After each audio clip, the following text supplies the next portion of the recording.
Eu cresci dentro de uma casa linda. Tinha carro na garagem, férias no exterior, escola particular, roupas de marca. Todo mundo na minha rua me invejava. E eu fingia que estava bem, porque ninguém sabia o que acontecia quando a porta se fechava. Antes de eu continuar, para um segundo e me conta nos comentários. De onde você está assistindo esse vídeo agora? Pode ser da sua cama, do sofá, do trabalho escondido. Não tem problema, pode falar. Eu quero saber quem está aqui comigo hoje, porque essa história que eu vou te contar é das que ficam. E se você ainda não se inscreveu nesse canal, faz isso agora. Aperta o botão, ativa o sininho, porque o que eu compartilho aqui não tem preço. Literalmente. Agora, volta comigo para a história. Meu pai era empresário, daquele tipo que todo mundo admira de longe. Terno impecável, aperto de mão firme, sorriso fácil. Ele sabia como se apresentar para o mundo, e o mundo acreditava nele. Às vezes eu mesma acreditava. Minha mãe era bonita, elegante, discreta. Frequentava os melhores salões de beleza, tinha amigas influentes, participava de eventos beneficentes. Parecia uma mulher realizada. E eu era a filha mais velha, a que tirava boas notas, que participava de todas as atividades extracurriculares, que nunca dava trabalho. A filha que todos os pais gostariam de ter, segundo as outras mães da escola.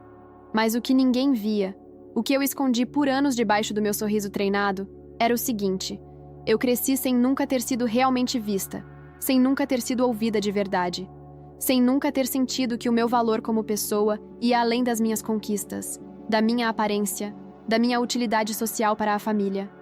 Dinheiro nunca faltou, mas a minha infância foi roubada do mesmo jeito. Deixa eu te explicar como isso acontece, porque talvez você conheça essa história de perto. Talvez ela seja a sua também. Quando eu tinha 6 anos, eu corri para mostrar ao meu pai um desenho que eu tinha feito. Era uma casa, uma árvore, um cachorro, nada de extraordinário. Mas eu estava orgulhosa daquilo. Eu tinha colorido com cuidado, tinha caprichado nos detalhes. Ele olhou, disse, tá bom, e voltou para o telefone. 6 anos. Eu tinha 6 anos e aprendi naquele momento que o que eu sentia, o que eu criava, o que eu queria compartilhar, não merecia mais do que 2 segundos de atenção. Não foi um trauma dramático. Não houve grito, não houve agressão. Foi apenas um silêncio, uma indiferença. Mas indiferença repetida 1000 vezes se torna uma ferida profunda. Com o tempo, fui aprendendo as regras da nossa casa. Regra número 1. As emoções são inconvenientes. Regra número 2. O que importa é a aparência, não a realidade. Regra número 3. Você demonstra amor através de presentes e conquistas, não através de presença e palavras. Essas regras nunca foram ditas em voz alta. Não precisavam ser. Elas estavam em cada atitude, em cada silêncio, em cada jantar de família, onde a conversa era sobre negócios e nunca sobre sentimentos. Tem uma coisa que as pessoas ricas que cresceram em famílias emocionalmente ausentes sabem muito bem: dinheiro compra quase tudo. Mas não compra o olhar do seu pai quando você chega em casa. Não compra a voz da sua mãe dizendo que você é suficiente do jeito que você é. Não compra a sensação de pertencer, de ser amada sem condições, de existir e ser celebrada só por existir. Eu recebi viagens para a Europa. Recebi festas de aniversário elaboradas com dezenas de convidados. Recebi roupas que qualquer adolescente dos anos 2000 teria morrido de inveja. Mas eu não recebi colo quando chorava. Não recebi paciência quando errava. Não recebi espaço para ser imperfeita. Quando eu tinha 12 anos, fui mal numa prova de matemática. Não reprovei, tirei uma nota razoável. Mas quando mostrei para o meu pai, ele não perguntou o que tinha acontecido, se eu tinha dificuldade com algum conteúdo, se eu precisava de ajuda. Ele disse: a filha do João tirou 10. Você precisa se esforçar mais. 12 anos. Eu tinha 12 anos e a mensagem que recebi foi: você não é suficiente. Você precisa ser melhor para merecer meu orgulho. Você tem que conquistar meu amor. E eu tentei. Deus, como eu tentei. Fui a melhor aluna da turma. Entrei em todas as atividades possíveis. Aprendi 2 idiomas. Participei de competições. Fazia tudo o que achava que poderia finalmente me fazer ser vista, ser celebrada, ser amada sem ter que provar nada.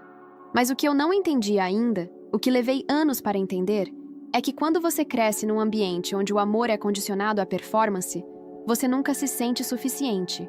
Não importa o quanto você conquiste, porque o problema nunca foi a sua nota. Foi a incapacidade deles de te amar livremente. Em algum momento da minha adolescência, eu internalizei uma crença que ficou comigo por muito tempo. Eu não mereço amor gratuito. Eu preciso ganhar atenção. Eu preciso ser útil, funcional, perfeita. Ou então, serei abandonada. Essa crença não tem cara de crença. Ela tem cara de verdade absoluta. Você não pensa, eu aprendi que preciso ser perfeita para ser amada. Você apenas age como se isso fosse um fato da natureza, como a gravidade, como o sol que nasce no leste. Eu levava essa crença para todo lugar, para a escola, para as amizades, para os relacionamentos. Eu era a amiga que dizia sim para tudo porque tinha medo de decepcionar. Era a namorada que engolia ofensas porque achava que qualquer coisa era melhor que ficar sozinha.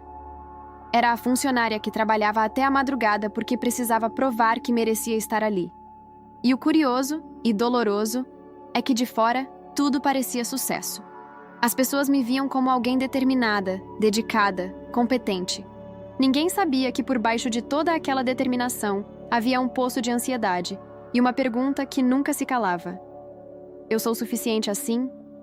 Com 18 anos, entrei numa das melhores faculdades do país. Meu pai fez uma foto comigo na frente da faculdade e mandou para toda a lista de contatos dele. Eu me lembro de estar ali, sorrindo para a câmera e pensar, finalmente ele vai me ver. Mas na noite daquele mesmo dia, no jantar de celebração que ele organizou, ele ficou o tempo todo falando de negócios com os convidados. Mal olhou para mim. Eu comi em silêncio. Bebi 2 taças de vinho. Fui para o quarto cedo. E chorei. Não de tristeza apenas. Chorei de exaustão, de uma fadiga que vai além do físico, que é a fadiga de tentar e nunca chegar. Com 23 anos, eu tive o que os médicos chamaram de síndrome de burnout severo. Mas eu prefiro chamar pelo nome verdadeiro. Eu quebrei. Eu estava no meu 2º ano numa empresa de consultoria, trabalhando 70 horas por semana, dormindo mal, comendo pior, sustentada por café e pela necessidade obsessiva de ser indispensável. E um dia, literalmente, eu não consegui sair da cama. Não foi uma decisão. Meu corpo simplesmente disse não. Eu abri os olhos de manhã, tentei me levantar e não consegui. Não havia energia, não havia vontade, não havia mais nada. Levou 3 semanas para eu conseguir trabalhar de novo, mas mesmo antes disso, no 2º dia deitada na cama, minha terapeuta, que eu mal frequentava, veio me visitar. Ela ficou sentada perto de mim e disse uma coisa que mudou tudo. Ela disse, você se quebrou tentando provar para alguém que você merecia ser amada, e essa pessoa nunca vai te dar o que você precisa. Não porque você não merece, mas porque ela não tem. Você vai continuar se destruindo esperando receber de um poço seco? Eu ouvi isso e algo em mim tremeu. Não foi uma epifania instantânea. Não foi aquele momento cinematográfico em que a luz entra pela janela e você de repente entende tudo. Foi mais como uma fissura num muro muito grosso. A primeira rachadura. Nos meses seguintes, fui entender coisas que ninguém tinha me contado e que eu nunca tinha me permitido ver. Meu pai cresceu numa família ainda mais fria do que a minha. O avô dele era um homem severo, de poucas palavras, que via a demonstração de afeto como fraqueza. Meu pai nunca recebeu um elogio genuíno na infância. Nunca foi abraçado sem motivo. Nunca ouviu "eu te amo" sem ser em contexto de obrigação social. Ele não sabia dar o que nunca recebeu. Isso não justifica o comportamento dele. Não apaga a dor que eu carreguei. Mas mudou algo na forma como eu olhava para ele. Ele não era um vilão. Era um homem ferido, que repetia os padrões que recebeu, sem nunca ter questionado, sem nunca ter trabalhado, sem nunca ter entendido o que estava fazendo. E a minha mãe? Ela foi a mulher que aprendeu cedo que sua função era ser bonita, ser agradável, não incomodar. Ela nunca desenvolveu uma voz própria. Nunca aprendeu a dizer o que sentia. Ela me amava. Eu acredito nisso. Mas não sabia como mostrar. E no casamento com meu pai, ela havia desaparecido como indivíduo há muitos anos. Entender isso não consertou minha infância, mas me deu algo precioso. Liberdade para parar de culpar a mim mesma. Porque a grande mentira que crianças como eu internalizam é essa. Se meu pai não me viu, é porque eu não era boa o suficiente para ser vista. Se minha mãe não me disse que me amava do jeito que eu precisava, é porque eu não merecia esse amor. Não, não é isso. A verdade é simples e mais dolorosa ao mesmo tempo. Às vezes, as pessoas que deveriam nos amar mais não têm as ferramentas para fazer isso. Não porque somos falhos, mas porque elas são. Reconstruir a si mesmo depois de uma infância emocionalmente negligente não é rápido, não é linear, não é glamouroso. Tem dias em que você acha que já passou por tudo e daí escuta uma música, vê um filme ou está num jantar de família e a ferida abre de novo como se nunca tivesse cicatrizado. Mas tem um processo. E eu quero compartilhar com você o que funcionou para mim, porque talvez você também precise disso. O primeiro passo, e o mais difícil, foi reconhecer que o que aconteceu foi real. Parece óbvio, mas não é. Quando você cresce numa família que funciona bem externamente, há uma enorme pressão interna para minimizar. Minha família não era perfeita, mas tinha coisas muito piores. Pelo menos eu não sofri violência física. Eu deveria ser grata, tive tudo materialmente. Essas comparações são uma armadilha. Dor não é uma competição, negligência emocional é real. O fato de você ter tido comida na mesa e roupas novas não cancela o impacto de nunca ter sido verdadeiramente vista ou ouvida. O segundo passo foi encontrar terapia séria. Não terapia de vez em quando as coisas ficam difíceis demais. Terapia comprometida, regular, corajosa. O tipo de terapia em que você vai nos dias em que menos quer ir, porque sabe que é nesses dias que o trabalho mais importante acontece. O terceiro passo foi aprender a sentir minhas próprias emoções sem imediatamente agir nelas, ou me punir por tê-las. Isso soa simples, mas é revolucionário quando você cresceu num ambiente onde emoções eram inconvenientes. Aprender a dizer, eu estou com raiva agora, e deixar a raiva existir sem redirecionar, sem reprimir, sem me criticar por sentir. O quarto passo foi estabelecer limites. E isso foi o mais complicado porque estabelecer limites com a família significa, inevitavelmente, decepcionar pessoas. Significa que em algum jantar de família, você vai precisar dizer, não vou mais aceitar esse tipo de comentário. E vai ter silêncio. E vai ter olhares. E vai ter a sensação de que você está sendo difícil, ingrata, problemática. Mas limites não são paredes, são portas. Eles não afastam quem te ama de verdade. Eles educam. E quem não respeita seus limites está te dizendo algo importante sobre como vai te tratar dali em diante. Eu sempre sonhei com uma conversa. Aquela conversa em que meu pai me olharia nos olhos e diria: eu errei. Eu não estava presente. Eu não soube te dar o que você precisava. Eu sinto muito. Essa conversa nunca aconteceu. E demorei anos para aceitar que talvez nunca aconteça. Tem gente que recebe esse pedido de desculpas. Tem famílias que conseguem ter essas conversas difíceis, que conseguem reparar, que conseguem construir algo novo em cima das ruínas do velho. Eu torço muito por quem está nessa jornada, mas tem gente que não recebe, e precisamos falar sobre isso também, porque esperar por uma reparação que talvez nunca venha é uma forma de continuar preso.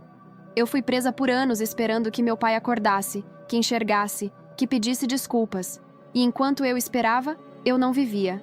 Eu estava parada na plataforma esperando um trem que talvez nunca chegasse. A libertação que eu encontrei não veio de uma conversa com meu pai, veio de uma conversa comigo mesma. O dia em que eu sentei, olhei para dentro e disse: o que aconteceu foi injusto. Eu merecia mais. Eu merecia ser vista. E como não fui, eu aprendi coisas erradas sobre o meu valor. Mas esses ensinamentos não são a verdade. Eles são cicatrizes. E cicatrizes não definem quem sou. Contam de onde vim. Essa conversa aconteceu num parque, numa tarde de sábado, com um caderno no colo e lágrimas escorrendo pelo rosto. Sem testemunhas, sem plateia, sem validação externa. E foi a conversa mais importante da minha vida. Depois de tanto trabalho interno, comecei a entender o que amor real parece. Não o amor que eu havia aprendido a reconhecer na minha infância, mas o amor de verdade. Amor real não é condicional. Não muda conforme suas conquistas do dia. Não aumenta quando você tira 10 e diminui quando você falha. Amor real tem presença. É o olhar que encontra o seu e diz: eu te vejo. É a paciência de ouvir mesmo quando você está falando de algo que parece pequeno. É o espaço que a outra pessoa abre para que você exista completamente, com seus medos e suas imperfeições e suas partes feias. Amor real tem consistência. Não é amor de vitrine, que aparece nos dias bons e some quando as coisas ficam difíceis. É o amor que fica quando você está no fundo do poço. Quando você está feia, errada, perdida. E amor real, e isso eu aprendi na marra, começa com você mesmo. Não no sentido batido e superficial de se ame primeiro. No sentido profundo de você precisa parar de terceirizar sua própria validação. Você precisa parar de esperar que alguém de fora venha confirmar que você é suficiente. Porque enquanto você precisar dessa confirmação de fora, qualquer pessoa que te der atenção vai ter um poder imenso sobre você. E pessoas que te machucam adoram esse poder. Aprender a me amar foi o ato mais radical e subversivo da minha vida, porque foi exatamente o contrário do que me ensinaram. Aos 26 anos, eu me envolvi com um homem que, olhando para trás, eu consigo ver claramente o que era. Um espelho do meu pai. Carismático, bem-sucedido, sedutor. E emocionalmente indisponível da maneira mais elegante possível. Ele me fazia sentir especial nos momentos em que escolhia aparecer, e me deixava confusa e ansiosa nos momentos em que sumia. E eu, com todos os meus padrões de infância ativos, interpretar aquela inconstância como desejo, aquela distância como mistério, aquela frieza como sofisticação. A terapia me ajudou a enxergar o que estava acontecendo. Eu estava tentando resolver o meu passado no presente. Estava escolhendo um homem que reproduzia exatamente a dinâmica que eu havia aprendido em casa, onde eu tinha que conquistar atenção, onde meu valor era incerto, onde eu nunca podia relaxar completamente, porque aquilo era familiar. E familiar, mesmo quando é doloroso, parece seguro. Foi doloroso terminar esse relacionamento. Não porque eu amava tanto aquele homem em específico, mas porque terminar com ele significava renunciar a um padrão antigo. Significava escolher o desconhecido. Significava acreditar, sem garantias, que eu merecia algo diferente. Mas fiz isso. E do outro lado desse salto, encontrei algo que nunca havia experimentado. A calma, a estabilidade, a sensação de estar num relacionamento onde eu não precisava me vigiar o tempo todo, onde eu podia ser imperfeita sem medo, onde meu valor não estava sendo julgado a cada interação. No início, essa calma parecia estranha, quase chata, se for honesta, porque eu havia confundido por tanto tempo ansiedade com amor, tensão com paixão, incerteza com intensidade. Amor saudável parecia morno porque eu havia calibrado minha régua em cima de algo que era fogo, bonito e destruidor ao mesmo tempo. Hoje eu tenho 31 anos. Meu pai ainda usa terno, ainda faz negócios, ainda manda foto para a lista de contatos quando tem algo a celebrar.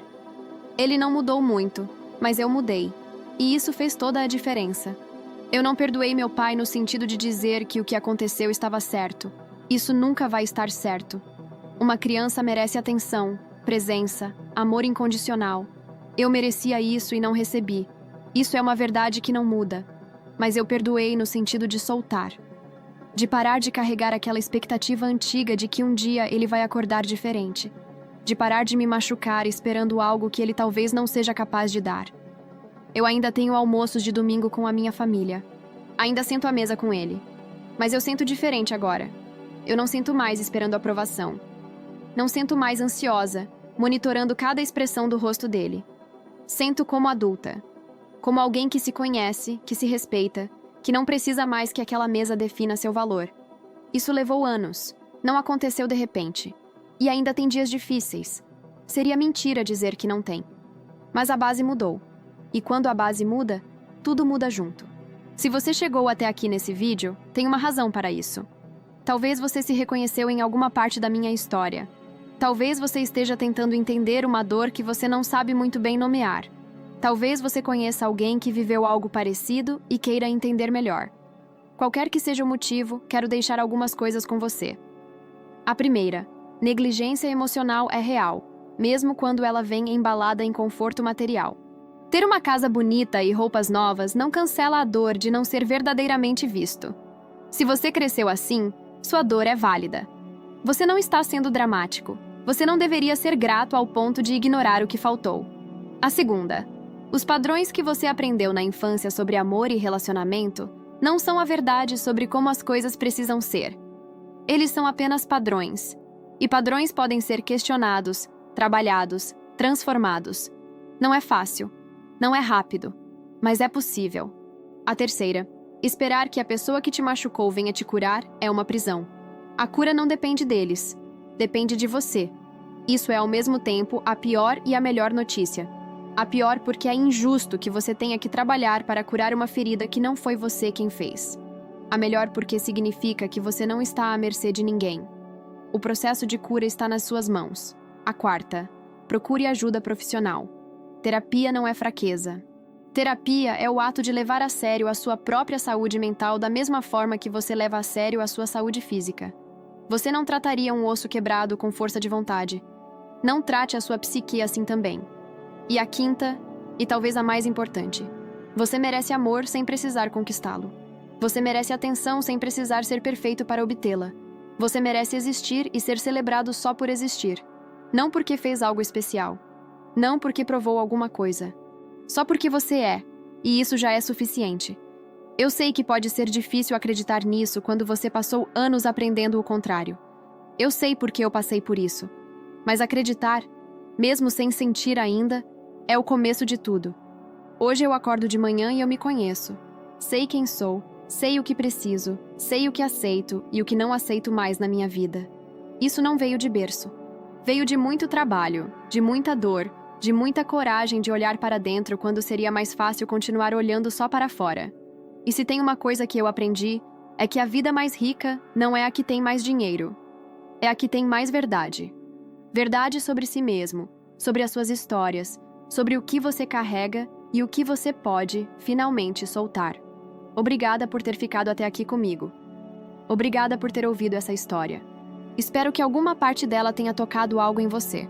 Seja para se reconhecer, seja para entender alguém que você ama, seja só para saber que você não está sozinho nesse tipo de dor que não aparece em nenhuma foto de família.